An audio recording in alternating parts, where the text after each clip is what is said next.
पौराणिक कहानियाँ। हिंदू धर्म के अनुसार कबीर धन और वैभव के देवता माना जाता है कि उनके पास ढेर सारा धन है और उन्हें आपने सुनाया है कि होगा कि जरूरत से अधिक पैसा व्यक्ति के अंदर बना देता है। बिल्कुल ऐसा ही कुछ धन है देवता कुबेर के साथ हुआ। उन्होंने लगाने लग गए कि तीनों लोगों में सबसे ज़्यादा धन उन्हीं के पास है और उन्हें इस बात पर घमंड होने लगा। एक दिन अपने धन का दिखावा करने के लिए धन के देवता कुबेर ने महाभोज का आयोजन किया। इस महाभोज में उन्होंने सभी देवगणों को बुलाया। कार्यक्रम का न्योता लेकर वो कैलाश पर्वत पर भगवान शिव के पास गए और उन्होंने विशेष अतिथियों के रूप में अपने का न्योता दिया। भगवान शिव ने एक बार में कुबेर के घमंड को पकड़ लिया और फिर सोचा कि इसी सही पाठ पढ़ाना जरूरी है। यह सोचकर उन्होंने कुबेर ने कहा, कुबेर, हम तुम्हारा न्योता स्वीकार है।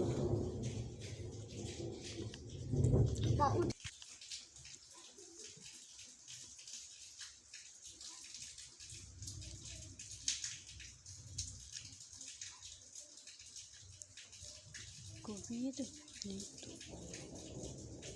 किसी जरूरी काम के कारण हम महाभोज में नहीं आ पाए, किंतु तुम चिंता ना करो, हमारे जगह हमारा पुत्र गणेश तुम्हारे कार्यक्रम में जरूर आएगा। भगवान शिव की बात सुनकर कुबेर खुशी खुशी वहाँ से चले गए। महाभोज का दिन आ गया। सभी देवगण कुबेर के घर पधारने लगे। भगवान शिव गणेश के समय कार्यक्रम में पहुँच गए। जैसे ही भोजन शुरू हुआ, भगवान गणेश ने सारे भोजन खत्म कर दिए। जब कुबेर ने बाकी मेहमानों के लिए फिर से भोजन बनवाया तो गणेशपति ने फिर से सारा भोजन खा लिया।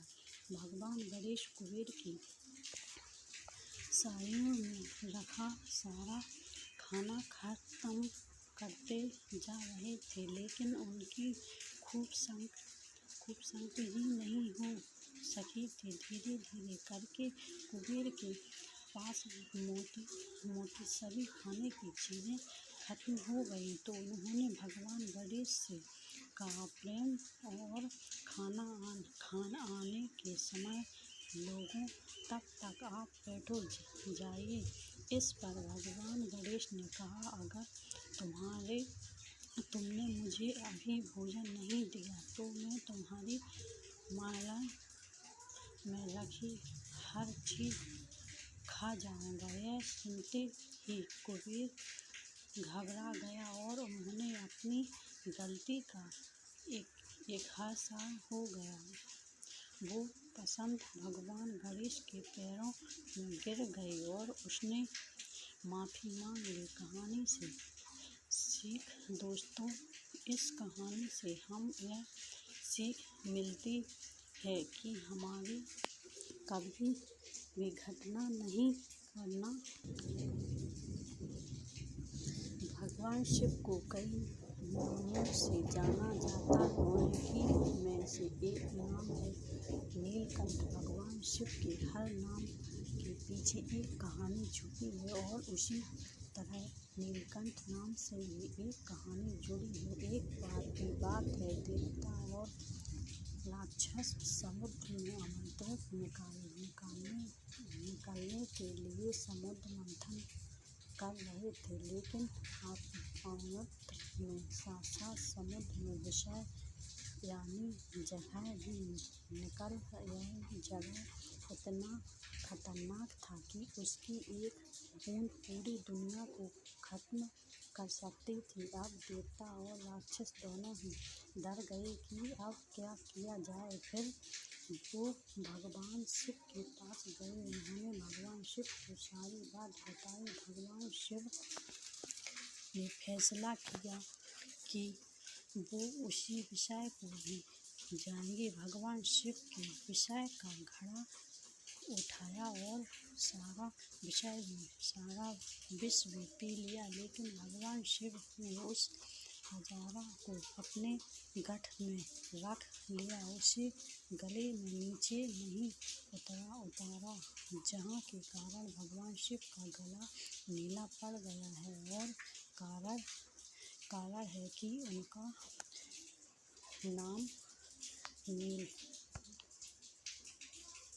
उनका नाम नीलकंठ पड़ा है। भगवान शिव के जन्म के बारे में कई कहानियाँ प्रचलित हैं। भोलेनाथ का जन्म कब हुआ, कहाँ हुआ, किसी प्रकार हुआ, इस बारे में पुराणों में अलग अलग बातें कही गई हैं। भगवान शिव के जन्म से जुड़ी ऐसी ही एक कहानी है। शिव पुराण में लिखा है कि भगवान शिव स्वयं हैं, यानी उनका जन्म अपने आप से हुआ है। बड़ी विष्णु पुराण में बताया गया है कि भगवान विष्णु के माथे से निकलते तेज से शिव की उत्पत्ति हुई थी। उनके नभों से निकलते हुए कमल से ब्रह्मा जी का जन्म हुआ था। दूसरी ओर शिव पुराण यह कहता है कि एक बार की बात है, जब भगवान शिव अपने घुटने मल रहे थे और उसके निकलने मैल से विष्णु जी का जन्म हुआ। इस कथा के अलावा एक और पौराणिक कथा प्राचीन है। बड़ी जुर्गा बातें हैं कि एक बार की बात है, जब भगवान विष्णु और ब्रह्मा जी के बीच इस बात पर बहस छिड़ गई कि सबके महान कौन है। इस बात को लेकर जब दोनों बाहर कर रहे थे, तो एक खबरी के रूप में महादेव उनके बीच आ गए। वे दोनों इस रहस्य को समझ नहीं पाए और तभी अचानक एक आवाज आई, जिसने कहा कि जो भी इस खबरी का छोर ढूंढ लेगा, वही सबसे महान कहलाएगा। यह सुनते ही ब्रह्मा जी ने एक पक्षी का रूप लिया और खबरी का ऊपर हिस्सा ढूंढने निकल गए। वहीं विष्णु जी ने उपहार का रूप धारण किया और खबरी का अंत ढूंढने निकल गए। बहुत देर तक खोजने के बाद भी दोनों में से किसी को खबरी का छोर नहीं मिला और दोनों ने हार मान ली। इसके बाद भगवान शिव अपने असली रूप में आ गए। फिर भगवान विष्णु और ब्रह्मा जी ने मान लिया कि वही सबसे महान है, शक्तिशाली है। यह संहार उनके न जन्म लेने और न मरने का प्रतीक है। इस कारण यह कहा जाता है कि भगवान शिव शंकर के यानी वह अमर है।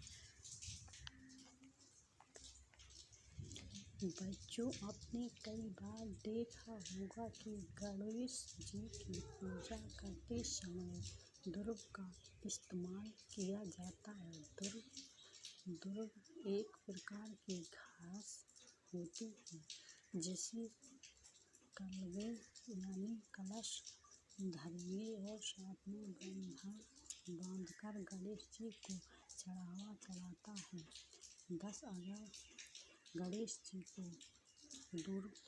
दूर्वा चढ़ाने के पीछे एक सोच कहानी है। तो कहानी ऐसे है कि प्राचीन काल में हर जगह राक्षसों का अंत फैला हुआ है।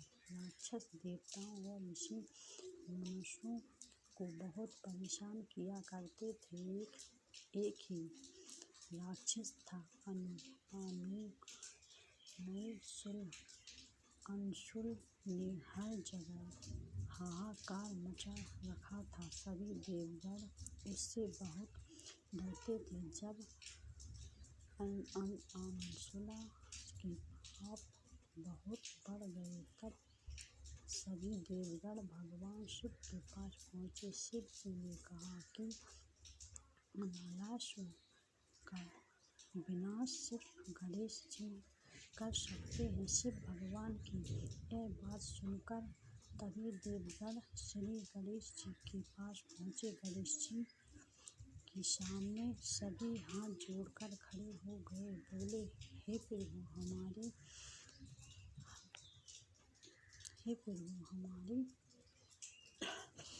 इस निरंतर रक्षा से बचा लो। देवताओं की ऐसी दयनीय स्थिति को देखकर श्री गणेश उनकी मदद के लिए तैयार हो गए। इस घटना के बाद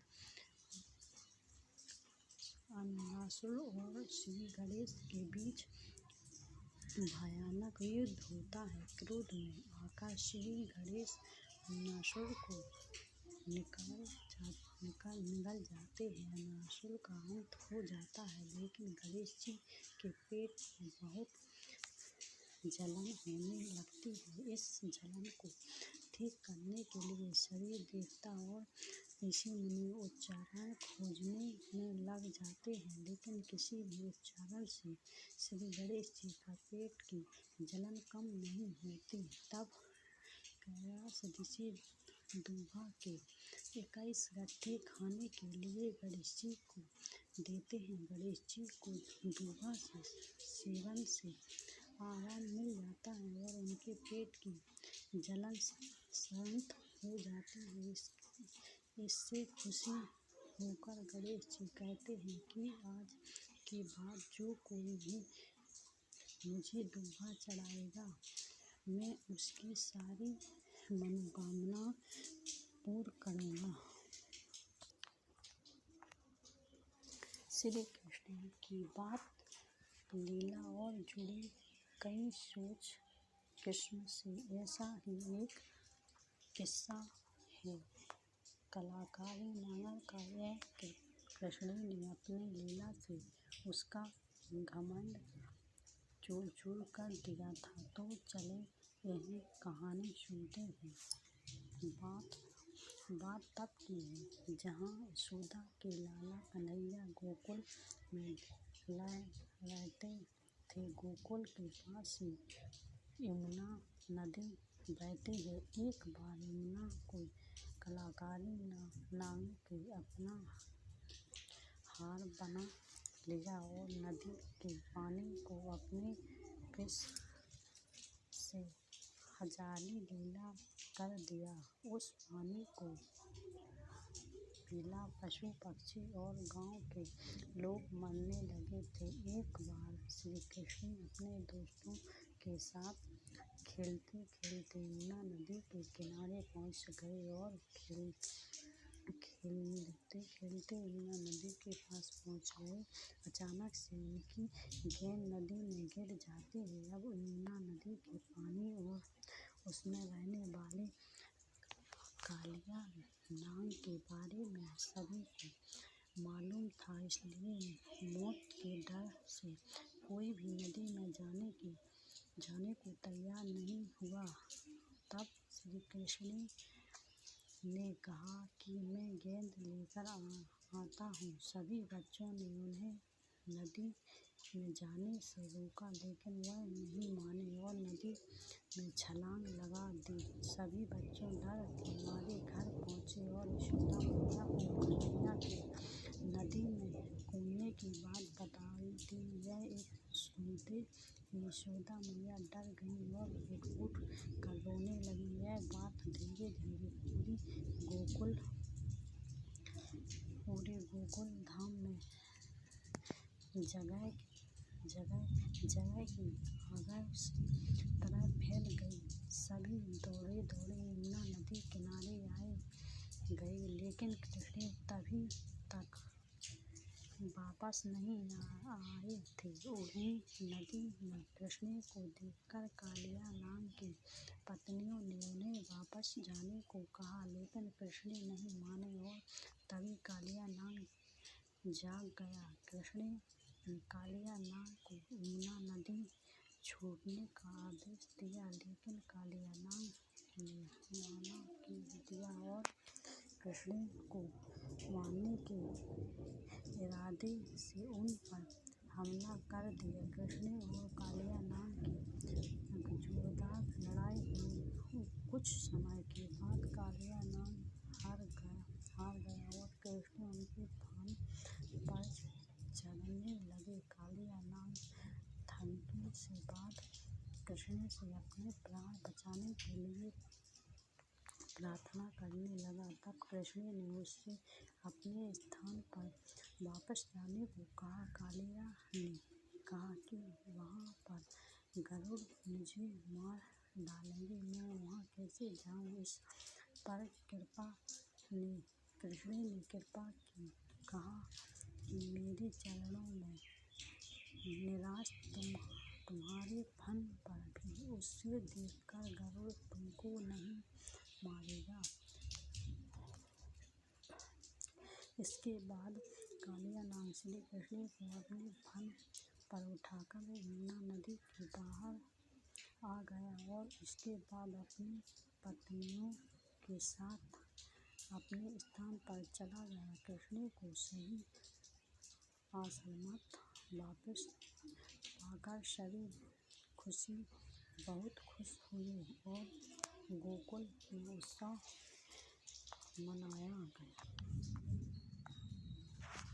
राधा और कृष्ण के प्रेम के बारे में कौन नहीं जानता है। कहते हैं कि कृष्ण और राधा का विवाह नहीं हो पाया था, लेकिन दोनों में इतना प्रेम था कि आज भी दोनों का नाम एक साथ लिया जाता है। श्री कृष्ण का राधा के लिए प्रेम और राधा का श्री कृष्ण के लिए सम्मेलन देखते ही बनता तथा शायद इसलिए अपने आप को सबसे बड़ा भक्त कहने वाले नारद मुनि को राधा की जलन होने लगी थी। यह बात श्री कृष्ण को अच्छी तरह से जानते थे। एक दिन राधा के बारे में बात करने के लिए नारद मुनि श्री कृष्ण के पास आए। यह बात श्री कृष्ण को पता चल गई थी। जैसे ही नारद मुनि वहाँ पहुँचे तो श्री कृष्ण उन्हें देखकर अपना सिर पकड़कर बैठ गए। नारद मुनि ने श्री कृष्ण से पूछा कि क्या हुआ प्रभु, आप ऐसे अपने सिर को पकड़ कर क्यों बैठे हैं। श्री कृष्ण ने कहा, हे नारद मुनि, मेरा सिर दर्द कर रहा है। नारद मुनि ने पूछा, प्रेम इसको दूर करने का उपाय क्या है। तब श्री कृष्ण ने कहा, अगर मैं अपने सबसे बड़े भक्त का चरण मंत्रण से पी लूं तो इसे दूर किया जा सकता है। तब नारद मुनि सोचने लगे कि सबसे बड़ा भक्त तो कौन हो, लेकिन अगर मैं अपना चरणामृत दूंगा तो मुझे नरक जाने जितना पाप लगेगा। मैं प्रभु को अपना चरणामृत नहीं दे सकता। कुछ देर सोचने के बाद उनके मन में राधा का विचार आया।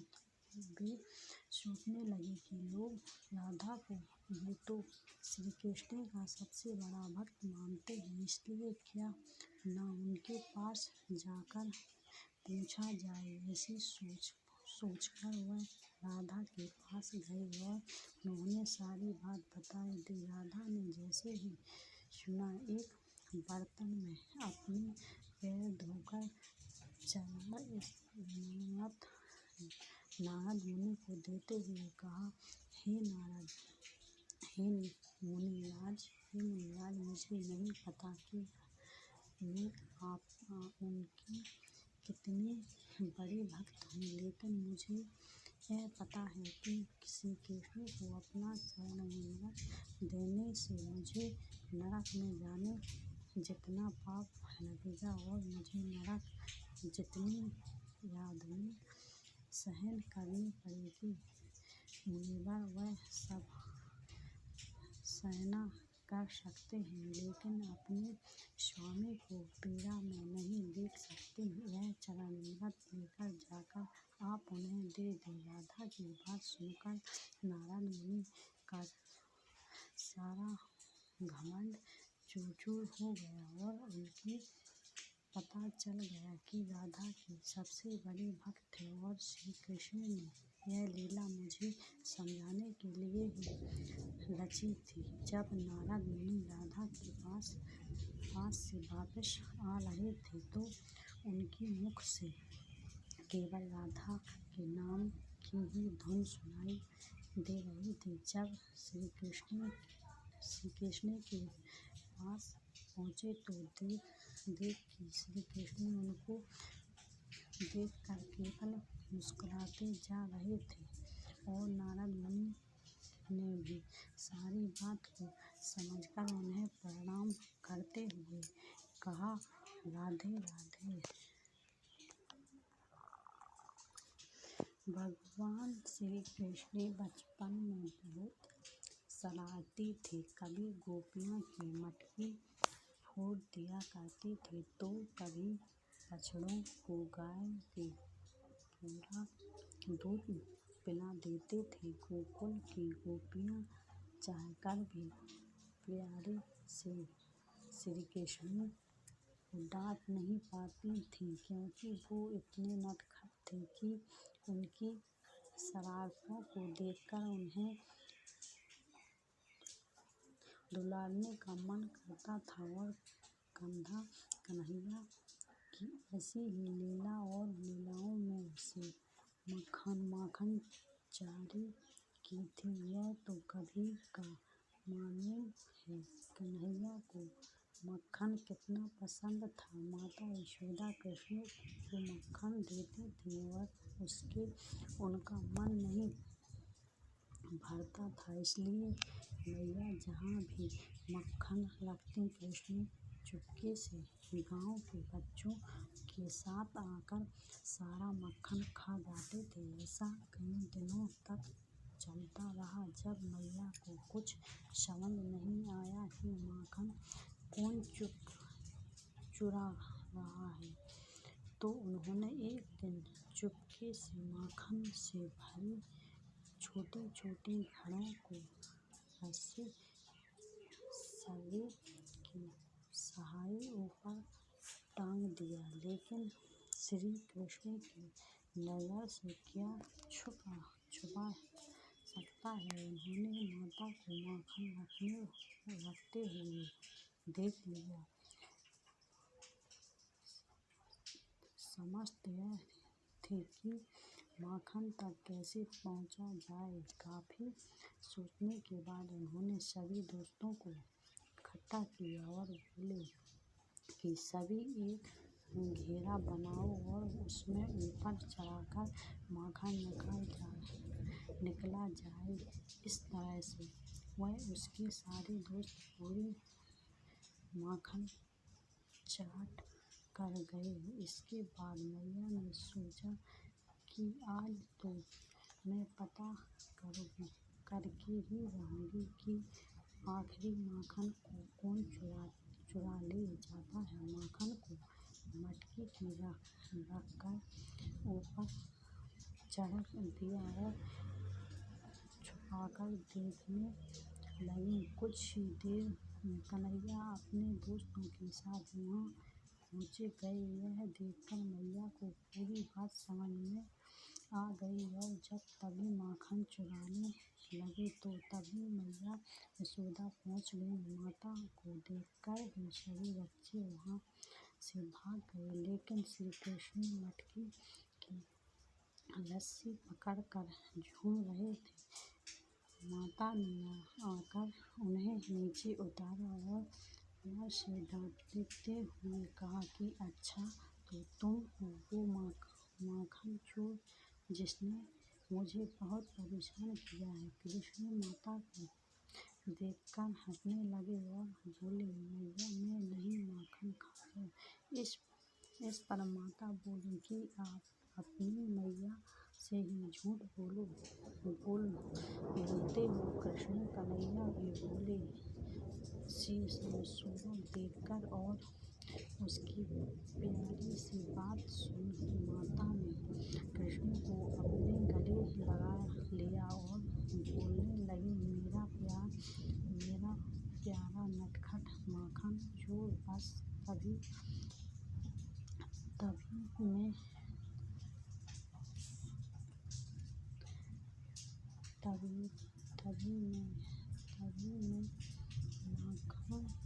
तभी मैं श्री कृष्ण को प्यार से माखन चोर कहकर बुलाया जाने लगा।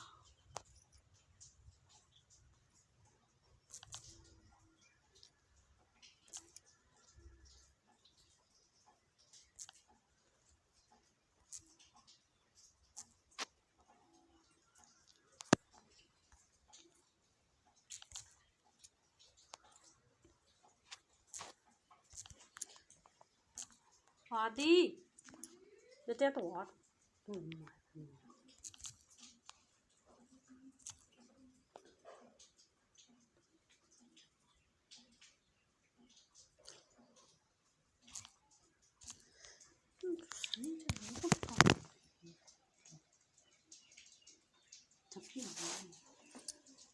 बेटे आओ पता है तुम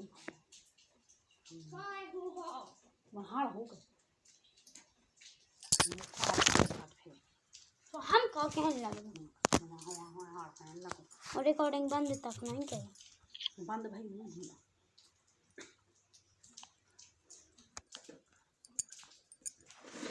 यह बात तब की है जब श्री कृष्ण अपने यह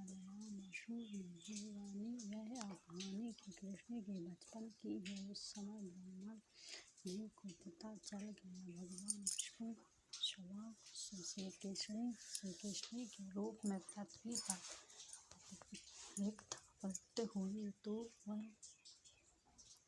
उनके मन में श्री कृष्ण के दर्शन करने के विचार आ गए। ब्रह्मलोक से पृथ्वी पर आए और देखकर कि आपने सिर पर मोर मुकुट को धारण किए एक बालक ग्वालों के साथ मिट्टी में खेल रहा है, यह दृश्य देखकर ब्रह्मा जी को विश्वास नहीं हुआ कि यह बालक विष्णु जी को अवतार है, लेकिन बचते के चेहरे पर अनुकंपा देखते था। यह देखकर ब्रह्मा जी ने श्री कृष्ण से परीक्षा लेने का विचार किया। उन्होंने सबसे पहले गायों को वहाँ से उठा लिया। फिर जब श्री कृष्ण गायों को देखने के लिए गए तो उन्होंने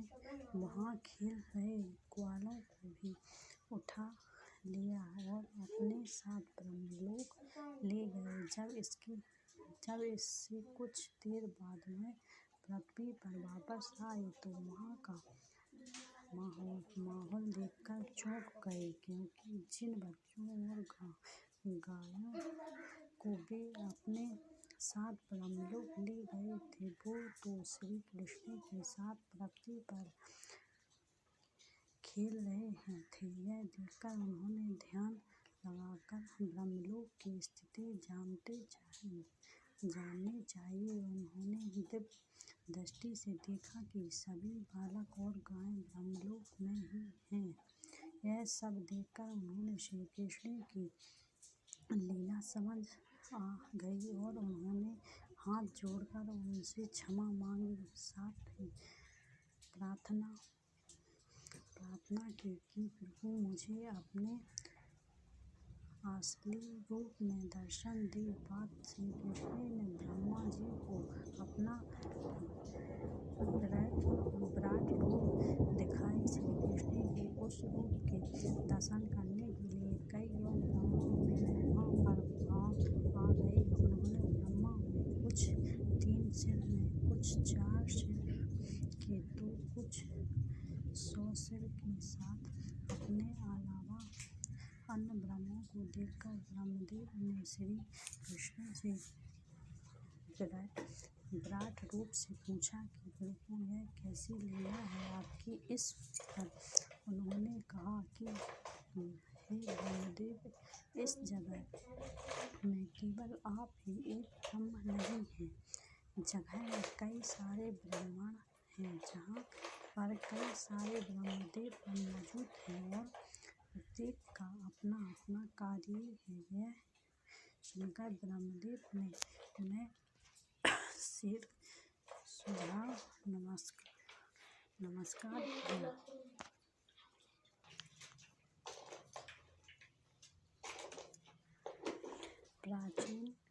प्राचीन काल में राक्षस अपनी तपस्या के बल पर ऐसी शक्ति प्रदान कर लेते थे जिनके सामने टिकना देवताओं के लिए ही मुश्किल हो जाता था। राक्षस अपनी शक्ति का प्रयोग करके अंत और भाग फैलाते हैं। ऐसे ही एक कष्ट शक्तबीज नाम से राक्षस जुड़ा है। शक्तबीज का अंत माँ काली के हाथों हुआ, लेकिन इस दौरान गलती से माँ काली का पावन भगवान शिव के ऊपर आ गया था। आइए जानते हैं उस घटना के बारे में।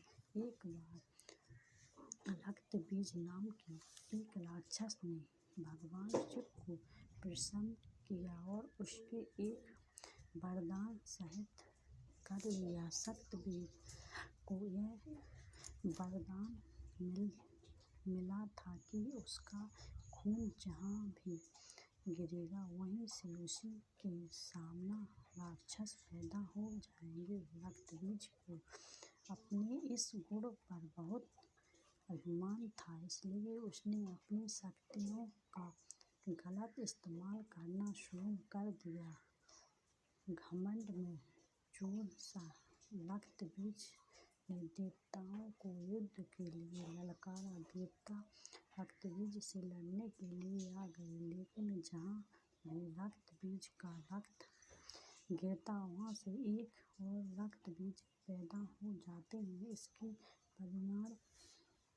परिणाम यह हुआ कि बहुत सारे रक्तबीज पैदा हो गए जिन्हें हराने का कोई रास्ता देवताओं को दिखाई नहीं दे रहा था।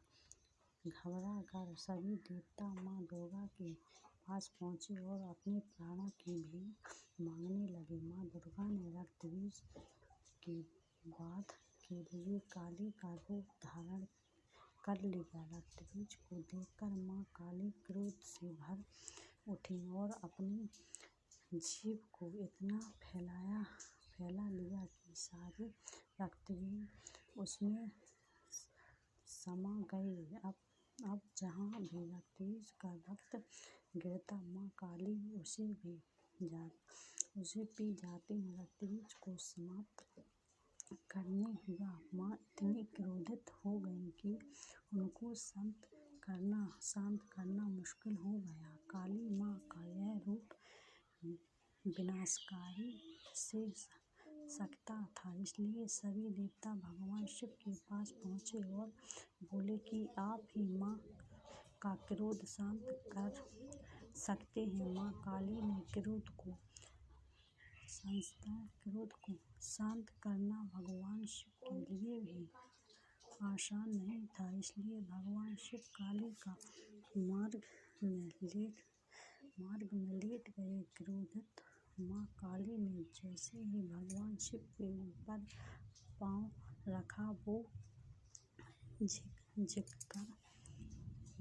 कर ठहर गईं और उनका गुस्सा शांत हो गया। इस तरह भगवान शिव ने देवताओं की मदद की और माँ काली के गुस्से को शांत किया, जो दृष्टि के लिए भयंकर हो सकता है। एक बार की बात है, राक्षसों का अत्याचार बहुत बढ़ गया था। कोई भी धर्मयुक्त कार्य करना मुश्किल हो गया था। राक्षसों ने पूरी पृथ्वी पर अंधकार मचा रखा था। राक्षस स्वर्ग पर भी अपना अधिकार जमा चाहते थे। देवराज इंद्र उस समय स्वर्ग के राजा, वो स्वर्ग भी कभी देवगणों को लेकर भगवान विष्णु के पास गए। उन्होंने भगवान विष्णु से प्रार्थना की। देवता बोले, हे प्रभु, आप हमें राक्षसों से प्रकोप से मुक्ति दीजिए। भगवान विष्णु को पता था कि भगवान शिव ही इस समस्त का समाधान कर सकते हैं। विष्णु भगवान महादेव के बड़े भक्त थे। विष्णु भगवान ने राक्षसों के विनाश के लिए शिव की अवतार करने का निर्णय लिया। भगवान विष्णु हिमालय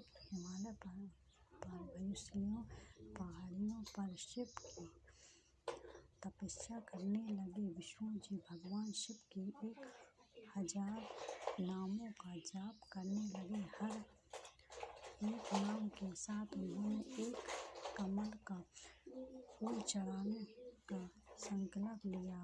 वहीं भगवान शिव ने विष्णु जी की परीक्षा लेने की सोची। विष्णु जी की परीक्षा लेने के लिए भगवान शिव ने 1000 कमल के फूल में से एक फूल गायब कर दिया। विष्णु जी तपस्या में लीन थे, इसलिए उन्हें इस बात की खबर नहीं थी। विष्णु जी भगवान शिव का एक नाम पुकारते और कमल का एक फूल चढ़ाते जाते हैं। अब अंतिम नाम की बारी आई तो विष्णु जी ने देखा कि कमल तो बच ही नहीं।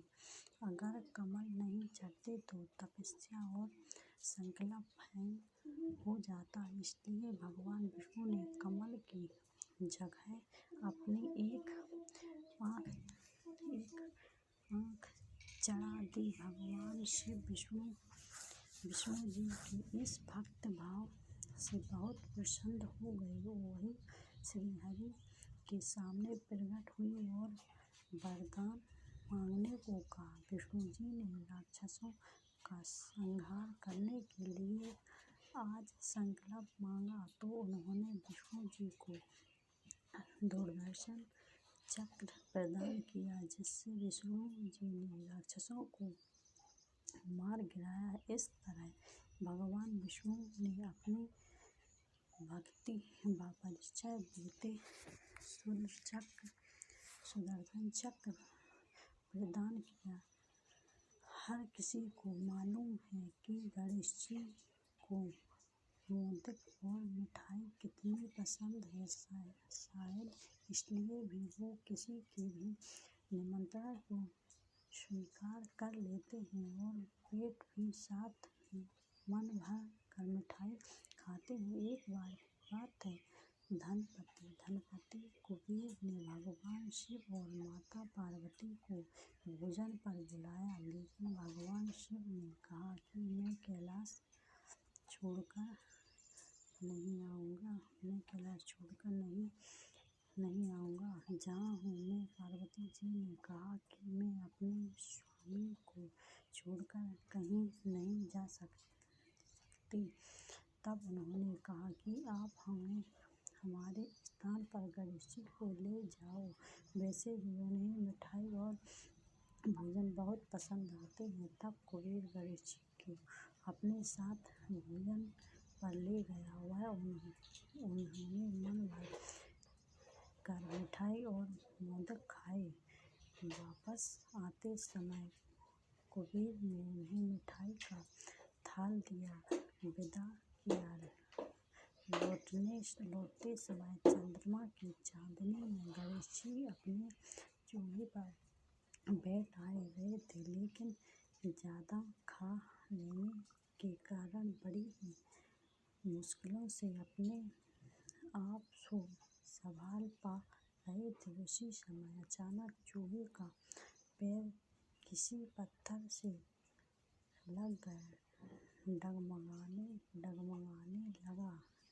इससे गणेश जी को चूहे के ऊपर से गिर गए और पेट ज़्यादा भरा होने के कारण अपने आप को संभाल नहीं सके और मिठाइयाँ भी वह बाहर गिर गई। यह सब चंद्र देव ऊपर से देख रहे थे। उन्होंने जैसे गणेश जी को गिरता देखा तो अपनी हंसी रोक नहीं पाए और उनका मजाक उड़ाते हुए बोले कि जब खुद को संभाल नहीं सकते तो इतना खाते क्या हो। चंद्रमा की बात सुनकर गणेश जी को गुस्सा आ गया। उन्होंने सोचा कि घमंड में चूर होकर चंद्रमा मुझे उड़ाने के लिए किसी प्रकार की सहायता नहीं कर सकता है, तो और ऊपर से मेरा मजाक उड़ा रहा है। इसलिए गणेश जी ने चंद्रमा को आशीर्वाद दिया कि जो भी गणेश जी के दिन तुमको देखे वह लोग के सामने तुम चोर कहलाएगा। सर्प से बात सुनकर चंद्रमा घबरा गए और सोचने लगे कि फिर तो मुझे कोई भी नहीं देखेगा। उन्होंने शीघ्र ही गणेश जी से माफ़ी मांगी। कुछ देर बाद जब गणेश जी का गुस्सा शांत हुआ तब उन्होंने कहा कि मैं शराब को वापस नहीं ले सकता, लेकिन मुझको एक वरदान देता हूँ कि अगर वही व्यक्ति अगले गणेश चतुर्थी को तुमको देही तो उसके ऊपर से चोर होने का श्राप उतर जाएगा। तब जाकर चंद्रमा की जान आई। इसके अलावा एक और कहानी सुनने में आती है कि गणेश जी ने चंद्रमा को उनका मजाक उड़ाने पर श्राप दिया था कि वह आज के बाद किसी को दिखाई नहीं देंगे। चंद्रमा की माफ़ी मांगने पर उन्होंने कहा कि मैं श्राप वापस तो नहीं ले सकता, लेकिन एक वरदान देता हूँ कि तुम माह में एक दिन किसी को भी दिखाई नहीं दोगे और माह में एक दिन पूर्ण रूप से आसमान पर दिखाई दोगे। बस तभी से चंद्रमा पूर्णिमा के दिन भी दिखाई देते हैं और अमावस के दिन नजर नहीं आते हैं।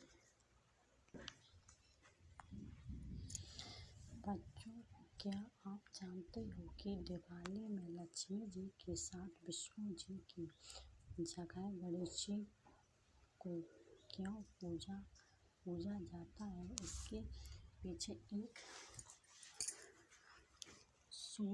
एक सोच कहानी है। लक्ष्मी और गणेश जी की पूजा का जिक्र कई पौष पुराण कथाओं में हुआ है। एक समय की बात है जब किसी वैशाली साधु को राजाओं की तरह खुश बोले की लालस होने लगी।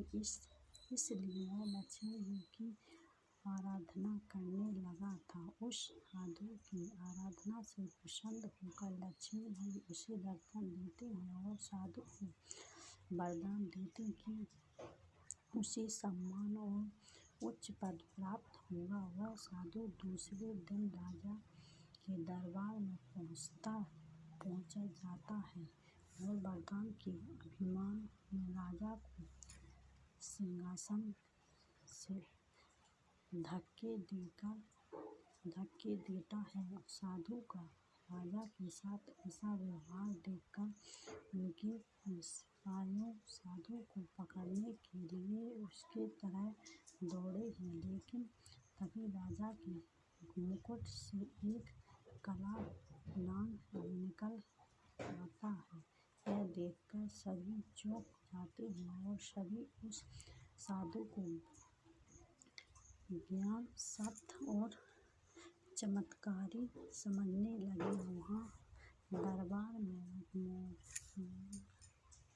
मौजूद सभी उस साधु की जय जयकार करने लगे हैं। राजा भी साधु को खुश होकर उसे अपना मंत्री बना देता है। साधु के मंत्री बनाने पर राजा उसके निवास के लिए एक महल देता है, जहाँ वह शान से साथ रहने लगा।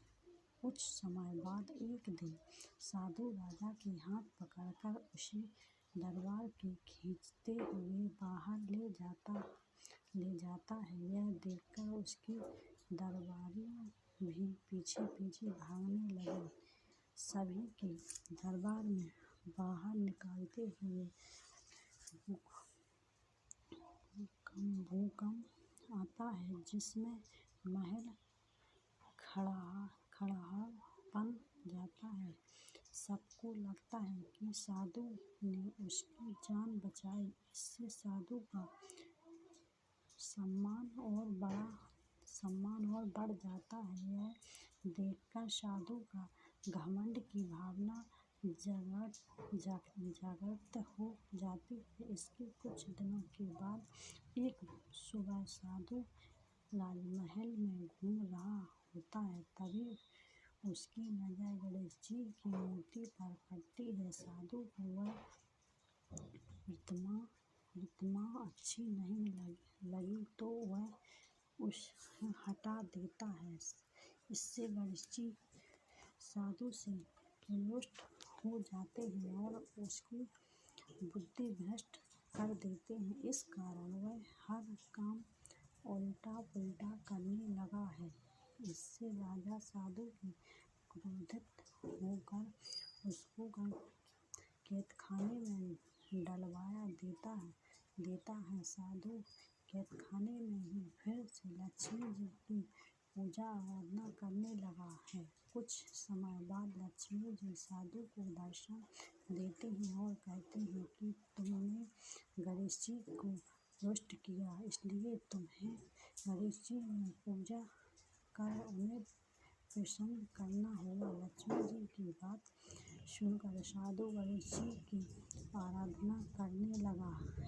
इससे गणेश जी की प्रसन्न हो जाते हैं और उनका क्रोध शांत हो जाता है। वह राजा के सामने में आकर साधु को फिर से मंत्री बनाने के लिए कहते हैं। राजा दूसरे दिन साधु को कैद से आजाद कर फिर से मंत्री बना देते हैं। इस घटना के बाद लक्ष्मी और गणेश जी एक साथ पूजने जानने लगे हैं। लक्ष्मी जी धन की देवी हैं तो गणेश जी बुद्धि का संयम में रहने वाला माना गया है। वैसे कहा भी गया है कि एक सफल जीवन के लिए धन और वृद्धि दोनों जरूरी होते हैं। इसलिए लक्ष्मी जी और गणेश जी की पूजा साथ में की जाती है। कहानी से सीख इस कहानी से क्या सीख मिलती है कि हम अहंकार नहीं करना चाहिए, क्योंकि अहंकार के कारण जो हमारे पास है वो भी हमसे छीन सकता है। बात उस समय की है जब श्री कृष्ण का जन्म नहीं हुआ था। हंस से आकाशवाणी को सुनाया, आपने पिता राजा हुसैन को बंदी बना लिया था और खुद राजा बन बैठा था। अक्रूर जी उन्हीं के दरबार में मंत्री के पद पर आसीन थे। रिश्ते में अक्रूर जी वसुदेव के भाई थे, इस नाते से वह श्री कृष्ण के काया थे। इतना ही नहीं, अक्रूर जी को श्री कृष्ण अपना गुरु भी मानते थे। जब कंस ने नारद मुनि के मुँह से सुना कि कृष्ण वृंदावन में रह रहे हैं, तो उन्हें मारने के विचार से कंस ने अक्रूर जी को अपने पास बुलाया। उनसे अक्रूर जी से हाथ निमंत्रण भेज कृष्ण और उनके बड़े भाई बलराम को मथुरा बुलाया। अक्रूर जी ने वृंदावन पहुंचकर श्री कृष्ण को अपना परिचय दिया और कंस के द्वारा किए जाने वाले अत्याचार के बारे में उन्हें बताया। साथ ही आकाशवाणी के बारे में भी कृष्ण को बताया कि उन्हों के हाथों कंस का वध होगा। अक्रूर जी बात सुनकर श्री कृष्ण और बलराम उनके साथ कंस के उत्सव में सम्मिलित होने के लिए निकल पड़े। रास्ते में अक्रूर जी ने कृष्ण और बलराम को कंस के बारे में और युद्ध कला के बारे में बहुत सारी जानकारियाँ दी। इस वजह से श्री कृष्ण ने उन्हें अपना गुरु मान लिया था। मथुरा पहुँचने के बाद श्री कृष्ण कंस को मार गिराए और मथुरा से सिंहासन पर वापस राजा अग्रसेन को बैठा दिया और अक्रूर जी को हस्तिनापुर भेज दिया। कुछ समय के बाद कृष्ण ने अपने द्वारा नगरी की स्थापना की। वहाँ पर अक्रूर जी पांडवों को संदेश लेकर आए कि कौरवों के साथ युद्ध में उन्हें आपकी सहायता चाहिए। इस पर कृष्ण ने पांडवों को साथ दिया, जिससे वो महाभारत का युद्ध जीत सकें। कहा जाता है कि अक्रूर जी के पास एक स्तंभृत नामक मांडी थी। वह मांडी जिसके पास रहती थी, वहाँ पर कभी भी अकाल नहीं पड़ता था। महाभारत के युद्ध के बाद अक्रूर जी ने श्री कृष्ण के साथ द्वारका आ गए थे। जब तक अक्रूर जी द्वारका का रहे, तब तक वहाँ खेतों में अच्छी फसल होती रही, लेकिन उनके जाते ही वहाँ अकाल पड़ गया। इसके बाद श्री कृष्ण ने आग्रह पर अक्रूर जी को वापस द्वारका और उसके नगरवासियों के सामने संवादित मंडली दिखाई, जिसके बाद श्री कृष्ण पर लगा सुवर्णा मंडली की चोरी का आरोप गलत साबित हुआ। बताया जाता है कि इसके कुछ समय के बाद अक्रूर जी ब्रह्मा तख्त में लीन हो गए थे। भगवान श्री कृष्ण जीवन मनोरंजन कहानियों से भरा हुआ है। उनके पूरे जीवन की तरह उसका जन्म भी एक मनोरंजन कहानी है। तो आओ बच्चों, सुनते हैं। श्री कृष्ण की जन्म से जुड़ी कहानी यह बात द्वारका युग है कि जब धरती पर अधर्म का बोझ पड़ता जा रहा था, राक्षसों ने धरती पर हाहाकार मचा रखा था। इस बात से बहुत परेशान हो गई धरती माँ गाय का रूप धारण करके देवताओं के पास गई और उसने कहा, हे देवगण, मेरी रक्षा करो। इस राक्षसों का अध्याय मुझे पर पड़ता जा रहा है, इन्हें खत्म करो। धरती माँ की इस बात का देवताओं के पास कोई समाधान नहीं था। इस पर उन्होंने ब्रह्मा जी के पास जाने का निर्णय लिया और धरती माँ ने सात सभी देवताओं ब्रह्मा जी के पास वहाँ पहुँचकर उन्होंने ब्रह्मा जी से विनती की, प्रभु मेरे ऊपर से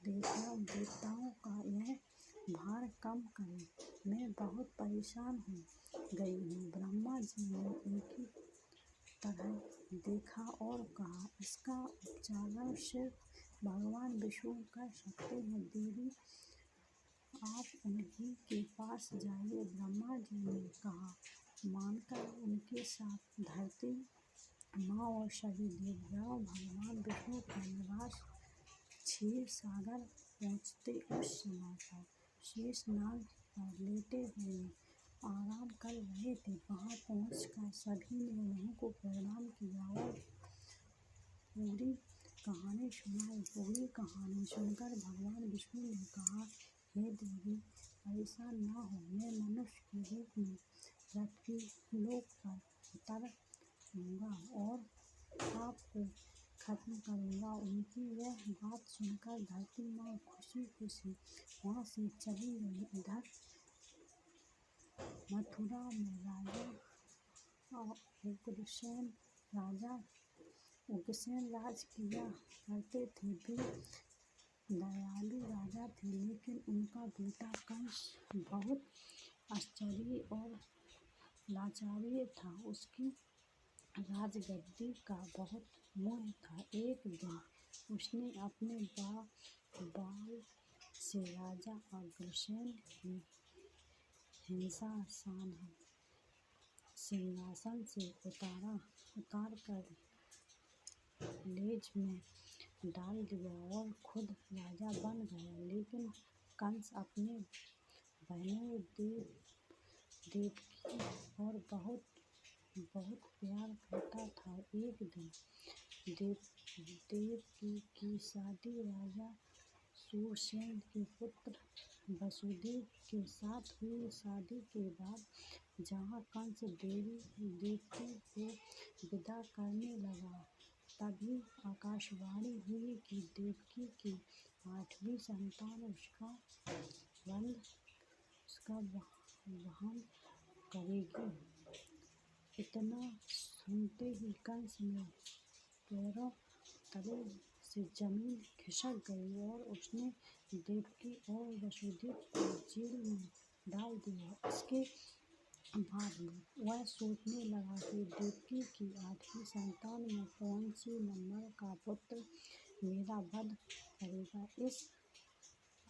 इस असमंजस के कारण उसने देवकी की सभी संतानों को मारने का निर्णय लिया। एक-एक करके उसने देवकी की 6 संतानों को एक चढ़ाना पर पाठक कर मार डाला।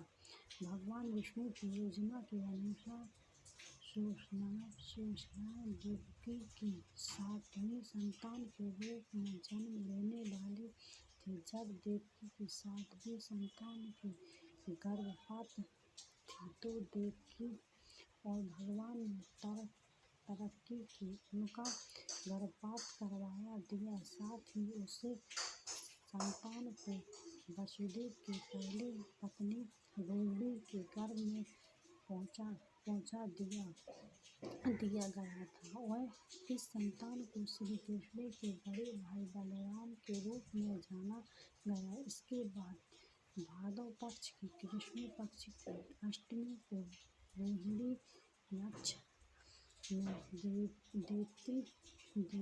देवती की 8वीं संतान की जन्म लिया। उसके जन्म लेते ही सारे सैनिक अपने आप से सो गए। देवकी और वसुदेव भी हस्तिनापुर खुल गए और जेल के दरवाजे भी अपने आप खुल गए। उन दोनों को कुछ समझ नहीं आ रहा था कि ताकि आकाशवाणी हुई कि इस पुत्र को गोकुल में नंदबाबा के यहाँ छोड़ आओ। उन्होंने ठीक वैसा ही किया जिन्हें उन्होंने टोकरी में श्री कृष्ण को लेटाया और यमुना नदी के पास गोकुल को छोड़कर आ गए और वहाँ